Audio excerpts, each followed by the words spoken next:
আজকে আমাদের বিরোধী দলনেতা শুভেন্দু অধিকারীর উপরে যে বর্বরচিত আক্রমণ করেছে এই তৃণমূল হারমাদ বাহিনী, তার প্রতিবাদে আমরা পশ্চিমবঙ্গ জুড়ে আজকে রাস্তায় নেমেছি। আর এইটা হয়েছে এই রকম লোকের মতো, উদয়ন গুহর মতো লোকের মতো প্ররোচনার জন্য এই জিনিসটা হয়েছে। একটাই জিনিস আমি বলতে চাই, যারা আজকে তৃণমূলের রাজনীতি তৃণমূল দলে করছে, যারা কাচের ঘরে বাস করে, তারা যেন পাথর হাতে নিয়ে না ছড়ে, এটা মাথায় রাখতে হবে। উপর থেকে নিচ অব্দি নেতা, এটা মাথায় রাখতে হবে। আজকে আমরা রাস্তায় নেমেছি, এই আন্দোলন আজকে শুরু হয়েছে, এই আন্দোলন চলবে।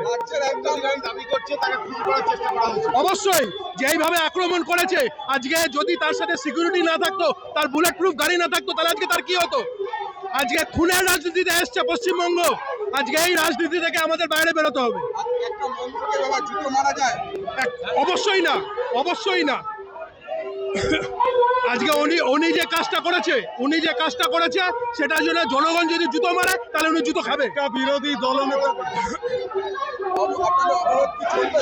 এখন অবরোধ চলবে, যতক্ষণ না আমরা এই রাস্তা স্তব্ধ করে দিই, আমাদের অবরোধ চলবে।